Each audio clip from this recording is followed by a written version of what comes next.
उपस्थित आजको तातो विषयमा तातो बहस गर्नको लागि हामीसँग उपस्थित हुनुहुन्छ नेपाली कांग्रेसका नेता राष्ट्रिय सभा सदस्य जितेन्द्र नारायण देव। तपाईलाई स्वागत छ। धन्यवाद। नमस्कार। अहिले सरकारले नागरिकता विधेयक प्रस्तुत गरिराखेको छ। नेपाली कांग्रेस र मधेसवादी दलले यसको विरोध गरिराखेका छन्। खास कारण के हो? यसको अब मुख्य रूपमा दुईटा पाटो छ। एउटा संवैधानिक कानुनी पाटो, अर्को चाहिँ राजनीतिक पाटो हैन। अब संवैधानिक कानुनी पाटोबाट हेर्दाखेरि नेपालमा यो नागरिकताको बारेमा, नागरिकता विषयमा पहिलो कानुन 2009 सालमा बन्यो। त्यो त्यति बेला राजनीतिक रूपमा एउटा अन्तिम अवस्था थियो, सङ्क्रमणकालीन अवस्था थियो। यो त्यति बेलाको प्रणाली परिपक्व भइसकेका थिएन। त्यो खालको काम चलाउ ऐन थियो, काम चलाउ भनौँ न, काम चलाउ प्रकृतिको ऐन थियो 9 सालको। तर 9 सालपछि मुख्य रूपमा 2020 सालमा नेपाल नागरिकता ऐन 2020 भनेर जब 17 सालमा पञ्चायत आयो, 19 सालमा पञ्चायतको संविधान बन्यो। अनि त्यो संविधान बनिसकेपछि 20 मा नेपाल नागरिकता ऐन 2020 बन्यो। नेपालको आधुनिक राजनीतिक इतिहासमा सबभन्दा व्यवस्थित अनि विहङ्गम पनि हैन, ब्रड पनि हैन, व्यापक विषयलाई गहिरिएर सम्बोधन गरेको। त्यसमा चाहिँ अब वंशजको नागरिकतादेखि लिएर वैवाहिक अनुकृत जन्मको आधारमा दिने आदि इत्यादि जति पनि यो नागरिकतासँग सम्बन्धित विषयहरू छन् त्यसबारेको एउटा बेसिक ल हैन, आधारभूत कानुन हामी सबैले, नेपालका पोलिटिकल फोर्सेस, बुद्धिजीवीहरूले, यहाँका कानुनवेत्ताहरूले, हामी सबै नेपाली समाजले र अन्तर्राष्ट्रिय समुदायले पनि यो नेपाल नागरिकता कानुन 2020 लाई मानिन्छ हैन। अनि त्यस पछाडि 47 साल 46 सालको आन्दोलनपछि 47 सालमा नयाँ संविधान बन्यो। अनि 47 साल दुई वर्ष पछाडि ऐन नबनाएर जे व्यवस्था त्यही ऐनलाई संविधानमा राखियो हैन। 47 सालको संविधानमा राखियो, निरन्तरता दियो र 2049 मा क्याबिनेटले पास गरेर नियमावली बनाएर हामी त्यसरी काम चलायौँ। तर त्यस पछाडि मुख्य रूपमा फेरि संविधानमै बृहद रूपमा यो नागरिकता सम्बन्धी व्यवस्था भएको 2063 को अन्तरिम संविधान, 2063 को अन्तरिम संविधानमा। त 2063 को पनि अन्तरिम संविधानमा 2020 को जुन कानुन छ त्यसलाई हुबहु त्यसैलाई निरन्तरता दियो, एकदम सहमतिका निरन्तरता दियो। र अहिलेको जुन नयाँ संविधान 2072 मा त्यसमा पनि मलाई त सारा म त भुक्तभोगी हुँ, यो विषयमा धेरै चलेको मान्छे। यो नयाँ संविधान बनाउने बेलामा त्यही नागरिकता उपसमितिले संयोजक म। त्यसकारण बिहान बेलुका पोलिटिकल फोर्सेसहरूको बिचमा, कोर टप लेभलको लिडरहरूको बिचमा जति त्यहाँ बहस हुन्थ्यो म सबैमा छु, किनभने म त संयोजक थिएँ त्यो उपसमितिको। मेरै समितिले पास गरेर अनि मूल समितिमा दिनुपर्ने। तर 72 सालमा पनि 72 नयाँ संविधानको 11(6) ले हिजोकै व्यवस्थाले चाहिँ निरन्तरता दियो। र 11(6) ले के भन्यो भन्दाखेरि नेपाली पुरुषसँग, जो पहिलाको पनि सेम व्यवस्था हो, खालि एकचोटि म पढिदिन्छु कि नेपाली पुरुषसँग विवाह गर्ने विदेशी महिलाले वैवाहिक आधारमा नेपालको नागरिकता लिन चाहेमा, अर्थात् वैवाहिक अंकृत नागरिकता लिन चाहेमा सङ्घीय कानुन बमोजिम दिने। यही 11(6) को व्यवस्था अहिलेको संविधान हैन। हिजो प्रचलित कानुन बमोजिम भनेको थियो, त्यहाँ मात्रै के भयो कि सङ्घीय कानुन, किनभने अब सङ्घीय व्यवस्था छ, प्रदेशले दिन पाएन, स्थानीय तहले दिन पाएन, सङ्घीयले दिन पाउने यो व्यवस्था त्यहाँ छ। त हाम्रो दृष्टिकोण के हो भने कानुनी रूपमा र संवैधानिक रूपमा यो बहुत नयाँ संविधानको जुन फर्मुलेसन छ, पुटिङ छ, जुन प्रावधान छ, त्यो चाहेमा भयो त्यो विदेशी महिला जो नेपाली पुरुषलाई विवाह गरेको छ उनले चाहेपछि उसलाई नागरिकता दिनु पर्यो भने संविधानले भन्छ। त सब्स्टान्टिभ कानुनमा एउटा सारमान कानुन हुन्छ, जसलाई सब्स्टान्टिभ ल भन्छौँ, एउटा प्रोसिड्युरल ल भन्छ, कार्यविधि कानुन। त उसले बोल्थ्यो कि चाहेमा तिमी कानुन बनाएर त्यो पाटो चाहिँ सारमान कानुनको पाटो हो, दिने कसरी त कानुन बनाएर, त्यो चाहिँ यो चाहिँ कार्यविधि कानुनसँग जोडिएको कुरा हो होइन। यो एकदम संवैधानिक कानुनी रूपमा हामी 58 वर्षदेखि यो व्यवस्थालाई प्र्याक्टिसमा व्यवहारमा लिँदै आएका छौँ। यसमा कुनै वैवाहिक अङ्कृतको सन्दर्भमा कुनै विवाद यहाँ काङ्ग्रेस कम्युनिस्ट या अहिले यो मधेसभरि दलहरू केही विगत दशकदेखि देखिएको छ, यी फोर्सेसको बिचमा इभेन हिजो पञ्चायतसँगै पञ्चायती विचार राख्नेहरू राज्यवादी विचार राख्नेहरूको बिचमा पनि, किनभने यो पञ्चायतकै मेला आएको हो होइन, त पञ्चायतको पिरियडमा पनि बहुदलको पिरियडमा पनि र अहिले गणतन्त्र पिरियडमा पनि यो विषयमा एक किसिमको संवैधानिक कानुनी हिसाबले उही कुरा हामीले अहिलेसम्म व्यवहार गर्दै आयौँ र यसमा सहमति देखियो। यो मुद्दा एउटा सेट मुद्दा छ। मैले जोड के दिन चाहन्छु भने हामी छलफल गर्ने हो, नयाँ मुद्दामा छलफल गर्ने हो, नयाँ विषयमा छलफल गर्ने हो। जे कुराले हामीले बिट मारिसकेका छौँ त्यो पनि राष्ट्र सहमतिबाट बिट मारिसकेका छौँ, त्यो कुराले उप्काएर गयौँ भने र त्यहाँ चाहिँ बहुमतको दम्ब देखाएर निरङ्कुश तरिकाले हामी गयौँ भने त्यति त झन् बिग्रिएर आउँछ। त्यस कारण यो एउटा संवैधानिक कानुन बाटो भयो होइन अहिलेसम्म यो विषयको सन्दर्भ। यसको राजनीतिक पाटो म अलिकति मात्रै भनिदिन्छु, धेरै विस्तृत नभएर त्यो अघि नै सन्दर्भसँग टच गरेँ। यो विषयले हामीले राष्ट्रिय सहमतिबाट टुङ्ग्याएका छौँ। 63 सालमा पनि धेरै छलफल भयो तिनवटा प्रोसेसको बिचमा होइन, र यो 72 सालको संविधान बनाउने बेलामा त अझ धेरै छलफल गरेर लास्टमा एउटा नयाँ कुरा हामी राख्यौँ यहीसँग सम्बन्धित नयाँ संविधानमा 289 को 1 एउटा नयाँ व्यवस्था हामीले गर्यौँ कि राष्ट्रपति उपराष्ट्रपति प्रधानमन्त्री लगायत 13वटा पद छ त्यसमा कार्यकारी हुनु नपाउने 13वटा पदमा त्यो अङ्कित नागरिक चाहिँ जान नपाउने भन्दाखेरि हामी कति दूरदर्शी भएर होइन। निश्चित रूपमा अहिलेको नयाँ आयाम हाम्रो मुलुकको राष्ट्र अखण्डता सार्वभौम सत्ता र मुलुकको साम्प्रदायिक सद्भाव जातीय सद्भाव होइन हार्मोनी, यो दुईटैलाई एकदम सन्तुलित ढङ्गले हेरेर नयाँ कन्टेक्स्टमा गणतन्त्रवादी कन्टेक्स्टमा पनि एउटा 289/2891 को नयाँ व्यवस्था गरेर सहमति बढेर लिएर आयो। तर आज एकाएक कम्युनिस्टले होइन, किनभने राज्य व्यवस्था समितिको त्यो निर्णय त कौज कहाँ छ, नेकपाको सचिवालयले गरेको निर्णय कौज हो र इफेक्ट भनेको राज्य व्यवस्था समिति, राज्य व्यवस्था सुशासन समिति हो। मुख्य अहिले समस्या जन्माएको यो अहिले नेकपाको सचिवालयले जन्माएको यो समस्या हो। आखिर इलेक्सन लड्ने बेलामा इलेक्सन मेनिफेस्टोमा राख्नु पर्थ्यो नि त यो कुरा। नेकपाको लिडरसिपलाई मेरो क्वेसन के हो भन्दाखेरि, मेरो प्रश्न के हो भन्दाखेरि कि यो कुरा त बहुत संवेदनशील कुरा। तपाईँ 58 वर्षको सेट समस्यालाई र सहमतिमा गइसकेको समस्यालाई तपाईँ उप्काउन तपाईँको आन्तरिक नियत त्यो बदनियत थियो या नियत थियो भने त तपाईँले त गत चुनावमा त टिपुमा बोल्नु पर्थ्यो नि त, मलाई जिताउनुहोस् म यस्तो काम गर्छु। त्यति बेला केही नबोल्ने, अहिले आएर यस्तो चाहिँ यसलाई यो त विश्वासघात भनिन्छ, पोलिटिक्समा यसलाई बिट्रियल भनिन्छ। तर यो नागरिकता यसलाई पोलिटिक्समा बिट्रियल भनिन्छ नम्बर 1। अर्को प्रकृति के हो भन्दाखेरि बहुमतको आधारमा पेलेर जाने र हामी डेमोक्रेटहरूको काङ्ग्रेसहरूको हाम्रो डेमोक्रेटिक फोर्सको एउटा आशंका, यो एकदम चिनिया मोडेलमा यो सरकार जाँदैछ, बिस्तारै बिस्तारै निरङ्कुशतातिर जाँदैछ, डेमोक्रेसीले कमजोर गरी जाँदैछ भन्ने जुन हाम्रो आशंका हो त्यसलाई चाहिँ झन् यसले पुष्टि गर्ने छ।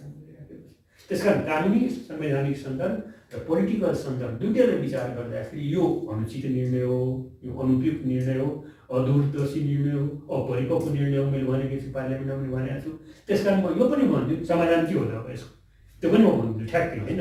म एकदम एउटा म देशलाई माया गर्ने मान्छे र देशभक्त मान्छे र मुलुकमा शान्ति चाहने, साम्प्रदायिक सद्भाव चाहने र अग्रगमन चाहने होइन, एउटा देशको उन्नति प्रगति चाहने मान्छे म भएको हुनाले विगत 47-48 वर्षदेखि मेरो राजनीतिक इतिहास मैले बुझ्नुअनुसार के हो भन्दाखेरि अहिले छलफल के गर्नु पर्थ्यो, विदेशी महिला जो नेपाली पुरुषसँग विवाह गर्यो उनलाई त्यसलाई खोल्नुपर्ने कुनै जरुरी थिएन।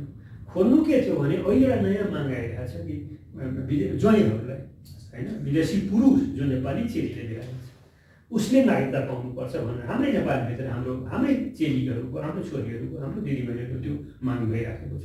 यो विषयमा छलफल गर्नु पर्थ्यो। काङ्ग्रेस, कम्युनिस्ट, मधेसवादी दल सबै यो विषयलाई बसेर यो सबैलाई एउटा डालोमा राखेर, प्याकेजमा राखेर सहमतिबाट यो कुरालाई टुङ्गाउनु पर्थ्यो। त्यसमा अहिलेको समाधान के त? मैले बेस्ट सल्युसन मैले के देखिरहेको छु भने नेकपा संयुक्तले निर्णय गरोस्, दलबाट निर्णय गर्छ, संसदीय दलबाट निर्णय गर्छ कि पार्टीबाट निर्णय गर्छ, त्यो उहाँको कुरा हो। तर अहिले जुन प्रतिनिधि सभामा यो अगाडि बढ्न खोजिरहेको छ बहुमतको दमको आधारमा मुलुकमा विग्रह ल्याउने गरी, होइन, एउटा विवाद, विग्रह र एउटा मुठभेड ल्याउने गरी जुन वातावरण बनिएको छ, अहिले यो अख्तियारको विधेयक र भ्रष्टाचार विधेयकलाई अहिले केही होल्डमा राख्यो नि।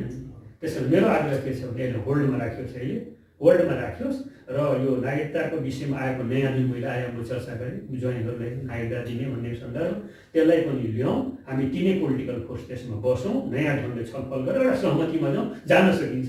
किन हुँदैन गिभ एन्ड टेक? सत्तापक्षले त भनिराखेको छ यो राष्ट्रियतासँग जोडिएको कुरा हो। जस्तो विदेशी चेलीको कुरा गर्दा पनि चेलीलाई त आफ्नो जन्मघरको माया हुन्छ, घरको भन्दा पनि, त्यो कारणले गर्दा पनि यो चाहिँ जरुरी छ भने यो सब एकदम गलत कुरा हो। यो एकदम हाइपोथेटिकल, कपोल कल्पित कुरा हो। आज बिहान त्यही जुन इन्टरभ्यू मैले म भावनात्मक पनि धेरै इमोसनल भएर लामो मैले त्यहाँ व्याख्या गरेको छु। यो सब कुराहरू सब के हो भने यो राजनीति हो, कम्युनिस्टहरू, होइन, जाल झेल हो। म त 36 वर्ष कम्युनिस्ट रहेको मान्छे हो। म उनीहरूको जाल झेलेर राम्रोसँग बुझ्न सक्छु, शुद्ध काङ्ग्रेसीले बुझ्न सक्दैन त्यो कुरा, र म बुझ्न सक्छु किन म त्यही आन्दोलनबाट आएको मान्छे हो, होइन। यो सबै के हो भन्दाखेरि हेर्नुहोस्, मैले बडो कुनै एउटा मतलब प्रतिक्रियामा नआएर, रियाक्सनमा नआएर हो के भन्दाखेरि उनीहरूको मनमा, कम्युनिस्टहरूको मनमा के कुरा खेलिरहेको छ भन्दाखेरि भारतसँगको सम्बन्धलाई, होइन, भारतसँगको सम्बन्ध जो नेपालको छ पूर्वकालदेखिको सम्बन्ध, यसलाई तोड्ने गरी र सुनै बिस्तारै बिस्तारै बिस्तारै बिस्तारै मैले अस्ति पार्लियामेन्टमा भने चिनिया झोलामा तपाईँहरू लग्दै हुनुहुन्छ, हाम्रो परराष्ट्र नीतिमा असन्तुलन तपाईँहरूले कायम गर्दै हुनुहुन्छ, खबरदार यो नगर्नुहोस्, राम्रो हुँदैन। यस प्रकारान्तरले यसले हाम्रो राष्ट्र खतरामा ल्याउँछ जुन मैले भनेको छु नि, त्यसमा पोलिटिक्स हो, त्यसमा कुनै पनि दम छैन, होइन। कि हामी सबैले हामी बौद्धिक चेतना भएको मान्छेले अहिलेसम्म अब 58 वर्षमा यो कुरा त प्रष्ट रूपमा सिन हुनु पर्यो, देखिनु पर्यो नि। त्यो विदेशी त्यो चेलीहरू जो हाम्रो अर्धाङ्गिनी भइसक्छन्, होइन, चाहे त्यो सिक्किमको लिम्बुनी आओस् कि कुमा गढवालको कुमुनी आओस् कि या चाहिँ त्यो युपी बिहारको के अरे उत्तर प्रदेश या बिहारी आओस् कि, जो अर्धाङ्गिनी भएर यहाँ आइसकेका छ, होइन। हामी म त 63 वर्षको मान्छे, मेरो आमा नै होइन, मेरो आमा बिहारको, होइन भन्दाखेरि कमसेकम यो यताको 60 वर्षको कुरा म भन्न सक्छु चेतना आएदेखिको, होइन। हाम्रो प्रश्न त्यही छ कम्युनिस्टसँग कि यो देखाइदिनुहोस् कि ती चेलीहरू, होइन, चाहे जो सिक्किमबाट आएका या धारचुलाबाट आएका या बिहार युपीबाट आएका, यी हाम्रा अर्धाङ्गिनीहरू जो चाहिँ यताको पुरुषले विवाह गरेर आए, उनीहरू कहिले के गरे राष्ट्रको विरुद्ध नेपाललाई कमजोर गर्ने, राष्ट्रलाई विभाजन गर्ने। आज त मैले यो सोचेर आएँ कि तपाईँहरूको यो अनलाइन पाना, यो चाहिँ नयाँ त मोस्ट पपुलर यो अनलाइनबाट म एउटा कुरा भनौँ कि म त हेर्नुहोस् नमन गर्न चाहन्छु, म स्याल्युट गर्न चाहन्छु आम मधेसीहरूलाई। म मधेसी भएर होइन, मधेसी भएर पक्कै होइन, फ्याक्टको आधारमा के गर्न भन्छु भने दोस्रो विश्वयुद्धकालमा कोरिया विभाजन भयो, एउटै कोरिया दुईवटा कोरिया भयो, बिचमा 39th प्यारल तानियो। आज उत्तर र दक्षिण भाग दुईटैको एकीकरणको कुरा गरिरहेको छ, किनभने एउटै कल्चर, होइन, एउटै कल्चर। कोरिया र जर्मनीको कुरा म सुनाउँदैछु कम्युनिस्टहरूलाई र यो नेपाली दाजुभाइ दिदीबहिनीहरूलाई म भनिरहेको छु कि 39th प्यारल तानेर एउटै समाजलाई दुईवटा समाज बनाइयो कोरियामा। त्यस्तै सेकेन्ड वर्ल्ड वारकै कालमा युरोपमा एउटै जर्मनीले दुईवटा जर्मनी बनायो, पूर्व जर्मनी र पश्चिमी जर्मनी, एउटा कम्युनिस्ट एउटा चाहिँ पुँजीवादी जर्मनी। एउटै समाजलाई चिरियो, होइन। त्यहाँ चाहिँ आन्दोलन भए, एकीकरण हुनुपर्छ, एकता हुनुपर्छ, हामी एउटै संस्कृतिका मान्छे दुईवटा देशमा बस्दैनौँ। कोरियामा चल्दैछ एकीकरणको कुरा, जर्मनीमा भइसक्यो। तर म स्याल्युट किन गर्छु भने यहाँका मधेसीहरूलाई कि 1816को सुओली सन्धि, 1816को डिसेम्बर 11 को, 4 को होइन, 4 मा त हाम्रो पहाड मात्रै थियो, होइन, सबैले थाहा छ। डिसेम्बरमा जब यो पूरक सन्धि भयो 4-5 महिनापछि, त्यो 11 मा कोशीदेखि राप्तीसम्मको तराई भूभाग नेपालमा आयो। अहिले त धेरै चर्चामा आयो नि यो हाम्रो नक्साको सन्दर्भमा यो 1816 सन्धि के हो हामी धेरै पढ्नु नि त अब होइन कतिवटा भएको रहेछ के भएको रहेछ कतिचोटि भएको रहेछ धेरै कुरा बडा राम्रो हो। तर आजसम्म म मधेसीहरूलाई किन नमन गर्छु भन्दाखेरि एकजना पनि मधेसी यो नेपालको 40% जनसङ्ख्या भएको मधेसी र त्यसमा पनि चेलीहरूले बिहा गर्दा आजसम्म कसैले हामी नेपालमा बस्दैनौँ हाम्रो बिहा रीतिको संस्कृति मिल्छ हामी उतातिर जान्छौँ भने कसैले भनेको छ होइन। यो त गौरवको कुरा हो नेपालीहरूको लागि। यस्तो गरेर नेपाली भएर हाम्रो संस्कृति मधेसीसँग मिथिला अवधि भोजपुरी भए पनि हामी नेपाली हौँ है, हामी एकदम बोनाफाइड नेपाली हो। अब हाम्रो भाग्य र भविष्य 1816 को सुगौली सन्धिले जुन सीमा निर्धारण गरिदियो त्यो अनुसार हामी नेपाली हौँ भन्ने छ स्थिति।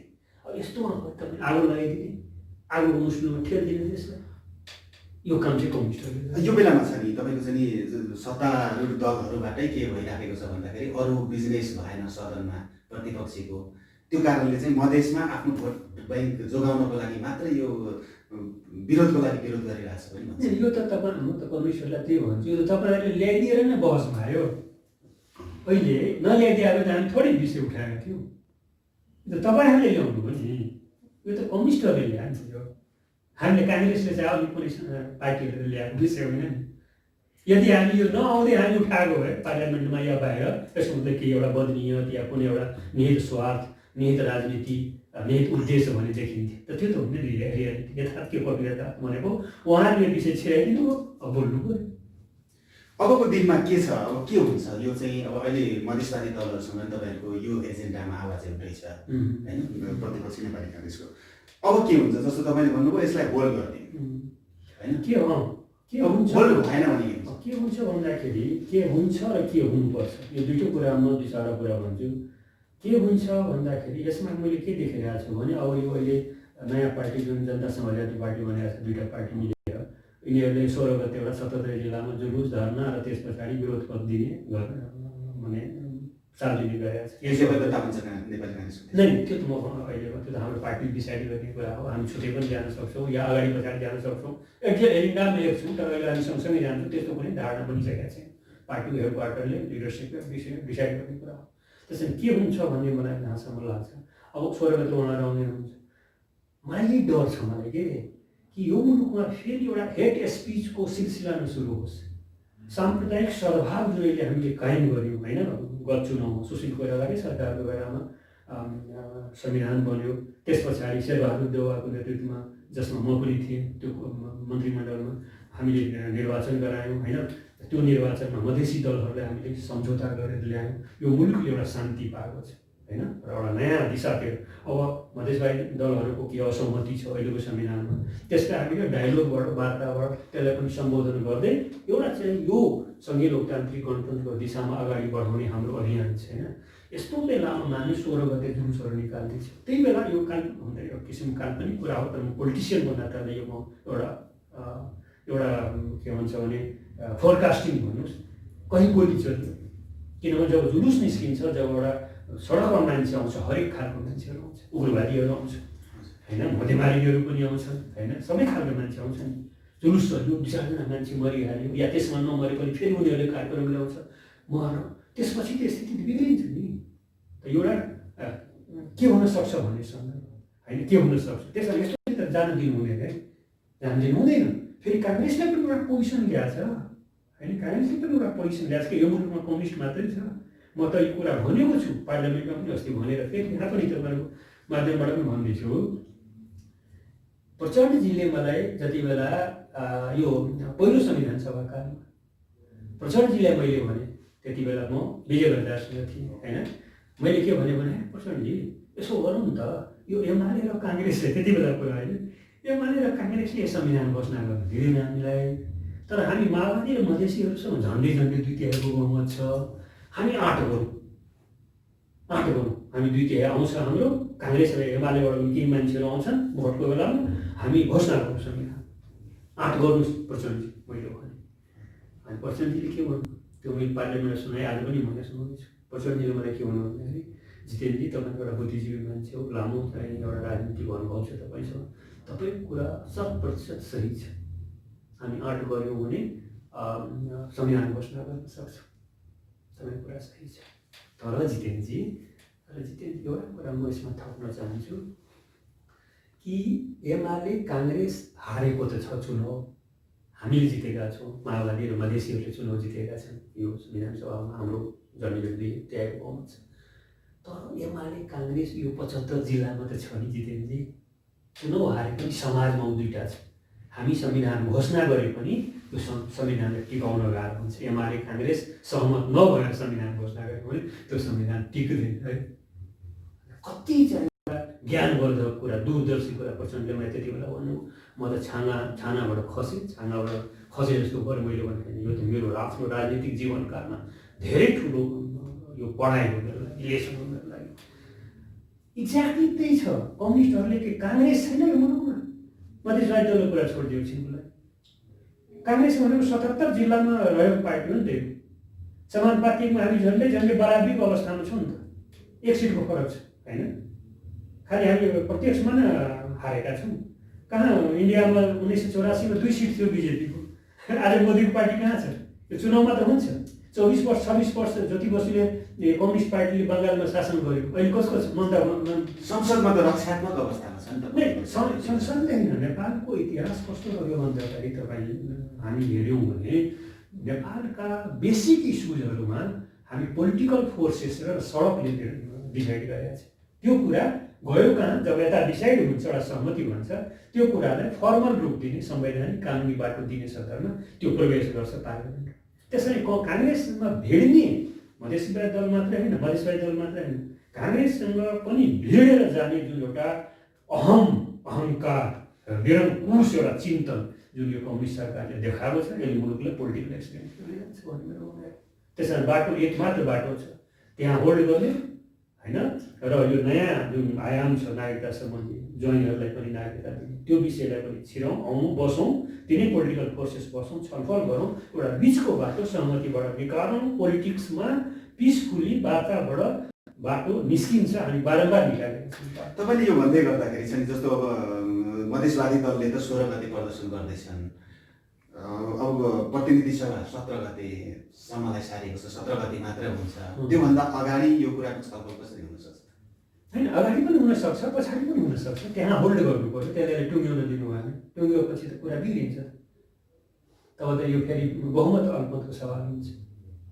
यो विषयलाई त हामी आजसम्म नेपालको इतिहासमा यसलाई बहुमत अल्पमतको कहिले पनि विषय बनाएनौँ। जस्तै गणतन्त्रको विषयलाई बहुमत अल्पमतको विषय बनाएनौँ, समावेशी लोकतन्त्रको विषयलाई अल्पमत बहुमतको सवाल बनाएनौँ, के अरे संहिताको विषयलाई बहुमत अल्पमतको सवाल बनाएनौँ। भनेको चाहिँ अर्को चाहिँ अराजकता फैलिने खतरा छ। त्यसले गर्दाखेरि अराजकता निम्ति नै खतरा, साम्प्रदायिक सद्भाव बिग्रिने भन्नुहोस् न। अब यो हामी म एकदम गम्भीरता साथ भन्दैछु। भोलि त्यो जसपाले 30 जिल्लामा जुलुस निकालिदिन्छ होइन। मलाई डर के लागिरहेको छ भने त्यसमा धेरै मान्छे त मधेसी हुन्छ। जसपा, त्यसमा बाबुराम भट्टराई भए पनि, अशोक राई भए पनि, राजेन्द्र श्रेष्ठ भए पनि, त्यो पार्टी त ठुलो हिस्सा त मधेसीहरूको पार्टी हो नि त।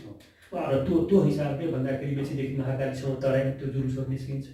त्यो सिनेरियो बिग्रियो भने फेरि 64 सालतिरको अवस्था आउँछ, जो आफैमा राम्रो मलाई पनि लागेको छैन त्यो कुरा होइन। हामी जे परिवर्तन गर्छौँ नेपालमा त्यो पिसफुली शान्तिपूर्ण तरिकाले सहमतिबाट र एउटा सद्भाव कायम गरेर परिवर्तन पनि गर्ने, राष्ट्रलाई बढ्ने, यो बाटो हो नेपालको बाटो त। भनेको चाहिँ अब नागरिकता विधेयक होल्ड नगरेसम्म अर्को उपाय छैन तपाईँले भन्नुभयो। होल्ड नगर्दा मुलुक चाहिँ मुठभेडतिर जाने सम्भावना राजनीतिमा देखिन्छ। यो सँगसँगै छ नि अहिलेको ताकातो विषय अर्को एमसिसीको कुरा पनि छ नि। एमसिसी पास गर्नै पर्छ भन्ने प्रतिपक्षी नेपाली काङ्ग्रेसको त एकदम अडानै छ। सबै नेताहरूको एउटै बोली छ होइन। सरकारले चाहिँ यसलाई अब के गर्ने नेकपाले निर्णय गर्न सकिराखेको छैन। सचिवालय बैठक बसिराखेको छ, स्थगित भइरहेको छ, विषय प्रवेश हुन पाइराखेको छैन होइन। के हुन्छ यो चाहिँ एकचोटि भनिदिनु। यसमा अब हाम्रो पोजिसन क्लियर छ। म आफै पनि बारम्बार सार्वजनिकमा पनि बोलेको छु, पार्टीले बोलिराखेकै छ होइन। हामीले त यसलाई अगाडि बढाउनुपर्छ भन्ने पक्षमा छौँ होइन। यो राम्रो हो। अब नेकपाभित्र त्यो कम्युनिस्ट पार्टी भएकोले उनीहरू धेरै कुरालाई एउटा आइडियोलोजिकल विषय बनाइदिन्छन् होइन। चिनिया कम्युनिस्ट पार्टीको इसारा हेर्न थाल्छन्। हिजो हामी पनि कम्युनिस्ट पार्टी म प्रो रसियन विष्णुबहादुर मानन्दरसँग हुँदाखेरि हामी पनि सोभियत कम्युनिस्ट पार्टीले के भन्छ भन्ने धेरैतिर कुरा हेर्थ्यौँ होइन। अफगानिस्तानमा त्यति बेला एउटा इतिहास तपाईँले सुनाइदियो। अफगानिस्तानमा रसियन सेना सोभियत सेना त्यहाँ जाँदाखेरि तत्कालीन विष्णुबहादुर मानन्दर समूहलाई रसियन एम्बेसीले भन्यो स्टेटमेन्ट निकाल्नु समर्थन गर्नुहोस्। सोभियत कम्युनिस्ट पार्टीले के भन्छ त्यति बेला हामी हेर्थ्यौँ। त्यो पोलिटिक्सको रियालिटी होइन। अहिलेको चिनिया कम्युनिस्ट पार्टीसँग धेरै हिमछिम चाहिँ बढिरहेको छ यो अहिलेको नेकपा होइन। धेरै कुरामा चिनिया कम्युनिस्ट पार्टीले के भन्छ, चिनियाहरूको इसारा सङ्केत के आउँछ भन्ने कुराबाट गाइडेड भइरहेको छ कि नेपालको फरेन पोलिसीमा त्यस्तो ल्याउनु हुँदैन।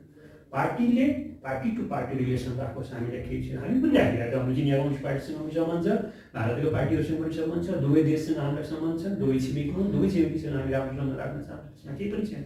तर हाम्रो नेपालको फरेन पोलिसीको फाउन्डेसन के हो भन्दाखेरि हामी दुवैसँग राम्रो सम्बन्ध, हामी एन्टी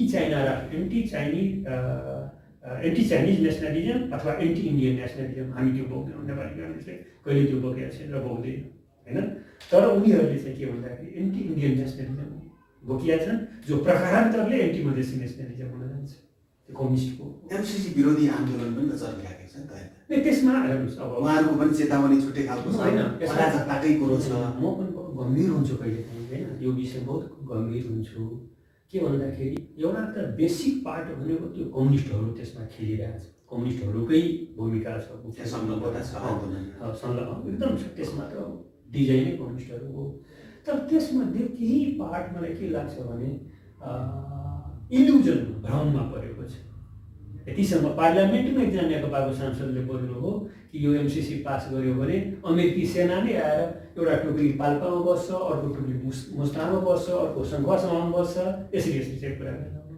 अनि केहीलाई एउटा भ्रमको शिकार भएको छ केही मान्छेहरू जो जुलुसमा छ होइन। उनको नियतमाथि म शङ्का गर्ने, उनको आइडियोलोजीमाथि म शङ्का गर्ने। उनी देशभक्त होला, उनलाई इल्युजन पर्नु गएको छ कि हाम्रो नेपालमा भारत अमेरिकन सेना आउँछ भनेर। तर त्यो कुरा रियालिटी त होइन। तर त्यस्ताहरू पनि जुलुसमा छ। तर मेजर यो जुलुसको अगुवाई, डिजाइनिङ, आर्किटेक्चर जम्मै कम्युनिस्ट पार्टी नेकपा भनेको चाहिँ नेपाली काङ्ग्रेसको लाइन भनेको जस्ताको तस्तै जे छ जस्ताको त्यस्तै भन्दाखेरि म यो भन्छु कि यो अर्को अरुण थर्ड नहोस्। अरुण थर्ड एमाले के गर्यो त्यति बेला अरुण थर्ड बने भए आज हाम्रो देशमा कति बिजुली उत्पादन भइसक्यो होइन। हामी त्यत्रो चाहिँ लोड सेडिङ बिहोऱ्यो इतिहासमा। त यो अर्को अरुण थर्ड नहोस् होइन। यो सरकारलाई केही त्यस्तो लाग्छ भने एमसिसी कम्पेयर अर्को पार्टीसँग कुरा गर्दा हुन्छ नि त, यसलाई नबिगार्ने गरी होइन। यो नबचिने किन 55 अरबको कुरा छ, 14 अरब हामी त्यसमा हाल्छौँ, नेपालले हाल्छ 14 अरब, 55 अरब त अनुदान आइरहेको छ नि होइन। अहिले 60 अरब, अहिलेको बजेटमा 60 अरब अनुदान हामीले प्राप्त गर्न सक्यौँ भने अहिलेको बजेट लेभल छ 60 अरब अनुदान हामी ल्याउँछौँ एक वर्षमा भन्दाखेरि 60 अरब एक वर्षको ग्रान्ट्स हो यो अनुदानको रकम। 55 अरब भनेको कम ठुलो रकम होइन। हामीसँग बिजुली अब अर्को साल झन्डै 1200-1300 मेगावाट बिजुली उत्पादन हुन्छ। अब हामीले पुग्ने हामी उत्पादन गरिसक्यौँ, अब हामीले बेच्नु परेको छ। अब तपाईँ यहाँबाट हामीलाई बङ्गलादेश लैजाने, यहाँबाट भारत बिजुली बेच्ने भन्ने कुरा छ। प्रकारान्तरले एक समय कालखण्ड आउँछ चाइनातिर पनि हामी बेच्छौँ। त यो के ट्रकमा लगेर बेच्ने हो, ट्याङ्क लगेर बेच्ने, ग्यास बेच्ने जस्तो त्यो होइन। यसको लागि त हामीले एकदम हाई क्वालिटीको एक्सटेन्सन वायरहरू त चाहिन्छ नि, प्रसारण लाइन, ट्रान्समिसन लाइन त चाहिन्छ। अब यसको मेजर पोर्सन दुईटामा जान्छ। अहिलेको जुन 55 अरबको कुरा हो अनुदानको एमसिसी अन्तर्गत, त्यसको मेजर दुईटा 4 से 5 किलोमिटरको यो रणनीतिक सडकहरू बनाउने, जो कि कनेक्टिभिटी कति महत्त्व छ नेपालमा, बारम्बार मैले पार्लियामेन्टमा बोल्ने गरेको छु। एग्रिकल्चर त्यसबाट जोडिएको छ, इन्डस्ट्री त्यसैबाट जोडिएको छ, सारा इकोनोमिक सेक्टरहरू कनेक्टिभिटीबाट जोडिएको छ। कृषिको विकास बिना कनेक्टिभिटी बिना रोड हुँदैन होइन। भन्दाखेरि एउटा मेजर पोर्सन सडकतिर छ। अर्को मेजर पोर्सन भनेको यो काठमाडौँ लक्ष्मीपेटदेखि लिएर यता हेटौडासम्म र उता चाहिँ रातामाटेदेखि दमौलीदेखि बुटवलदेखि बोर्डरसम्म लैजाने। यो जति चाँडो उत्पादन भयो, अर्को साल हामीले 1200-1300 मेगावाट उत्पादन हुनेछ। यो हामीले गर्न सक्यौँ भने यो बिजुली भारत र यतातिर बङ्गलादेशतिर हामीले बेच्न सक्यौँ भने नेपाल त कहाँबाट कहाँ, भुटानले त्यही गर्यो। त्यो हामीले अरू बेच्ने हामीसँग के छ, हामी जलस्रोतको दोस्रो ब्राजिल पछिको यो दुनियाँमा संसारमा ब्राजिल पछिको दोस्रो धनी देश हो हाइड्रो पावर। माने चाहिँ हामी अब लगभग अन्तिममा छौँ। अन्तिममा एउटा कुरा जस्तो नागरिकताकै कुरा अलिकति गरौँ। यो नागरिकता विधेयकको कुरा गिभ एन्ड टेकमा जाने हो, छलफल भयो, सत्तारूढ प्रतिपक्ष छलफल भयो भने प्रतिपक्षको सर्त के हुन्छ? पास गर्ने भन्ने भयो। यसलाई बिट मारिसक्यौँ, यसमा हामी नजाउँ। सहमति हुँदै हुँदैन। सहमति भएपछि अब त्यो त ठोस खाका के हुन्छ, वार्ता कसरी जान्छ, पार्टीले पनि के डिसाइड गर्छ, त्यो कुरा त अहिले मैले भविष्यवाणी गर्ने कुरा भएन। के भयो भने मिल्न सक्छ केही कुरा त होला नि त। होइन, अब यो जुन विदेशी ज्वाइँहरूलाई नागरिकता दिनुपर्छ भन्ने सन्दर्भ नेपालमा उठिराखेको छ, त्यसबारेमा कसरी आउँछ त नेकपा कुरा पनि सुन्नु पऱ्यो नि। त्यो कुरा आयो भने चाहिँ आएपछि नेपाली काङ्ग्रेस तयार हुन्छ। किन हाम्रो राष्ट्रिय सभापतिले होइन आजै पनि ट्विट गर्नुभएको छ कि यो जेन्डर डिस्क्रिमिनेसन होइन लैङ्गिक विभेद राख्नुहुन्न, हामीले विदेशी ज्वाइँहरूको बारेमा पनि सोच्नुपर्छ भनेर शेरबहादुर देवालीको ट्विट आजको पनि पेपरमा आएको छ होइन। त्यस कारण हामी त पोजिटिभ छौँ, हामी लैङ्गिक विभेदको पक्षमा हामी छैनौँ। तर नेपालको विशिष्ट अवस्थामा कसरी जाने यसबारेमा छलफल गरौँ। समयको लागि धन्यवाद।